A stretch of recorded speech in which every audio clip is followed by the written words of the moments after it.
What's up, guys? Welcome to G Whiskey. My name is Jeff. Now, this is a channel where I offer my thoughts and opinions on a specific whiskey, and if you stick around to the end, I'll be giving it a score as well. If that sounds interesting, hit subscribe down below. And with that out of the way, why don't we jump into our review? Today, we're looking at the Benromach 15-year-old. Stick around.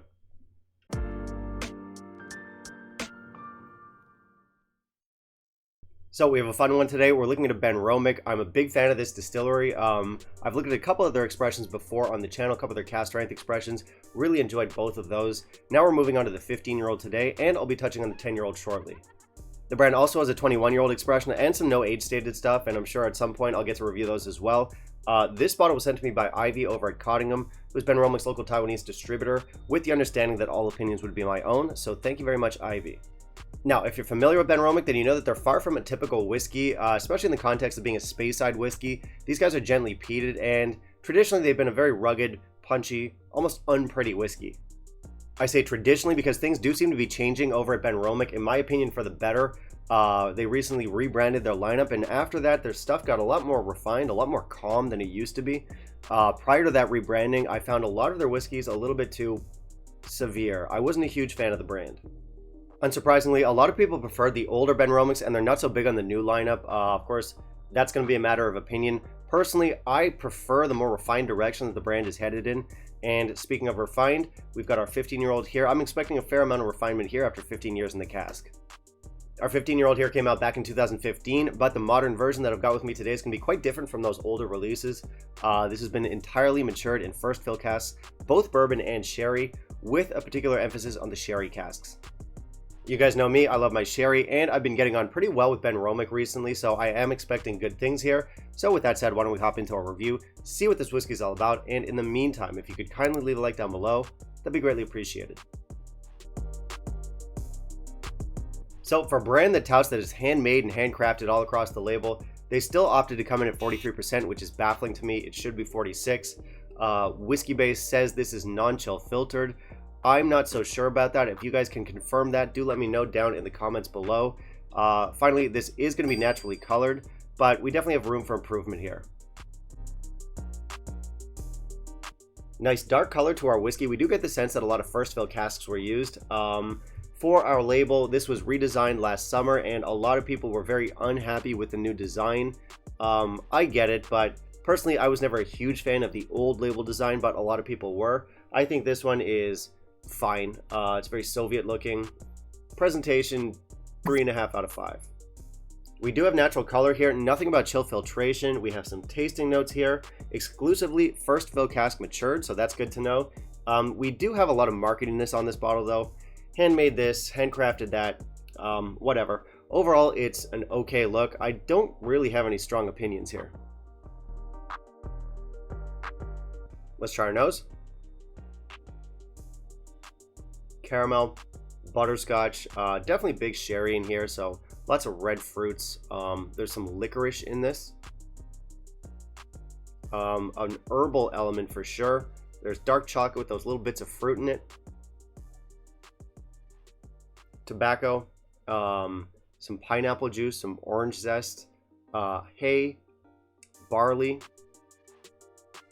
and a little hint of earthy peat as well. And now the palate.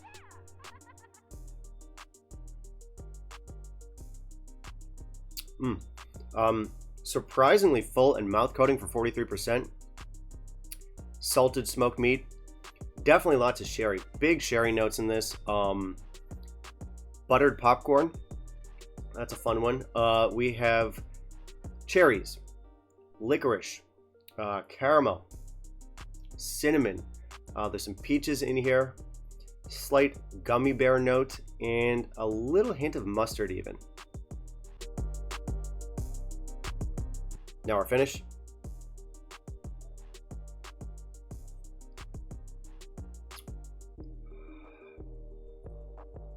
Okay. That fruitiness persists. More peaches. There's some apricots in here. More of that gummy bear note. Some dark oak. Some earth, some leather, cinnamon buns with like raisins and icing, the whole thing, black licorice, cola candy, and a little bit of like burnt marshmallow over a campfire. Medium in length. So this is a funny whiskey. It's definitely a Benromach. It's Benromach through and through. You have that rugged Benromach character, but somehow with all of the ruggedness removed while retaining that rugged character. It's weird. I don't know how to explain it. I never thought I would hear myself say this sentence, but this Benromach is kind of pretty. I mean, really, it's a pretty whiskey. It's got like a soft, mellow, gentle set of flavors. But then on the other hand, it's got balls, it's got intensity, it's got that uncompromising Benromach profile. So, you know, you have your tobaccos in here, your earthy peats, your leathers, so it's still got an intense presence. But built around that core are some very unique and very sophisticated flavors. We have big sherry in here, but the sherry manifests in a very civilized way. It's a dumb way of saying it, but you know what I mean. We do get the full effect of the 15 years in this. We have the casks and the spirit that are weaved together very nicely. The peat's going to be more toned down, and the sherry's going to be more forward than a lot of their other expressions. A lot of those rougher edges that you get in stuff like the tin or the cask strength expressions do come off a lot more rounded here. On the whole, our flavors are a little bit more assured, a little bit more settled in. And I mentioned a bunch of really unique tasting notes earlier, which definitely adds to the catchiness of this whiskey. Of course, we have the core flavors from the distillate, which I love. But on top of that, we have like gummy bears and licorice and cinnamon buns and burnt marshmallows. And all of that sounds really sweet, but it's actually never too much.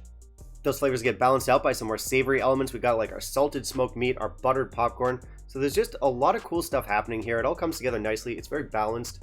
We have a profile that's unique. It's delicious, but more importantly, this is more accessible than almost any other Benromach I've tried.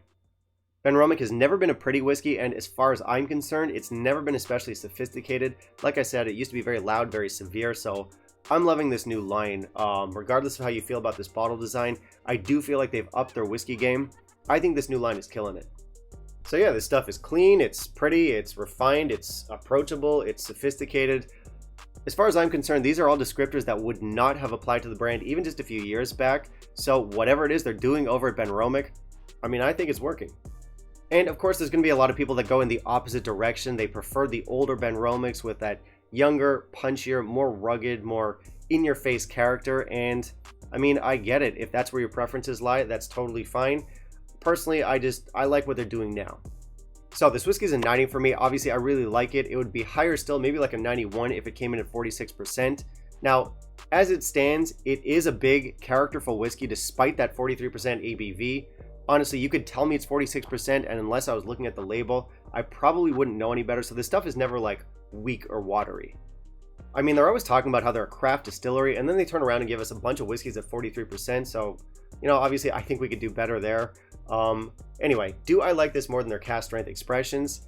Yes, I do. I gave them the same score, and I do think that the quality is on par. It's more just a matter of where your preferences lie. If you want something bigger, louder, more punchy, and maybe even a little bit more fun, go for the cask strength. If you're looking for subtlety, something more rounded, something more sophisticated, 15's your better option. But really, both contribute something unique to the core range, and obviously that's a good thing. I do gravitate more towards the 15 because cask strength, at least for me, takes a certain mood. You need to be ready for that punch. The 15, by contrast, is much more of a casual sipper, much more of a daily drinker. Might be a bit expensive for that though. So I'm not too sure about other markets, but where I live, this one is not a particularly cheap 15-year-old. Like, it's not crazy expensive either, but it's definitely got a somewhat premium price tag. Nothing quite as bad as like your Tamdhu 15s, for example, but yeah, it does cost a little bit more than your average 15-year-old. Do I think it's worth it? Yes. I do think this is one of the better 15-year-olds out there. Yes, the ABV is too low, and you might not like the new packaging, but those issues aside, as far as I'm concerned, this is a delicious and high-quality whiskey, so it is one worth checking out. Okay, that's it for me today, guys. Thank you very much for watching. As always, hit subscribe down below, click that little bell icon, and of course, smash the like. Now, I do want to hear from you. Have you tried our Benromach 15-year-old? What were your thoughts on it? How would you compare it to the rest of the core range? And finally, down in the comments, let me know what you want to see me review next, and I'll keep it in mind for my upcoming videos. Bye, guys.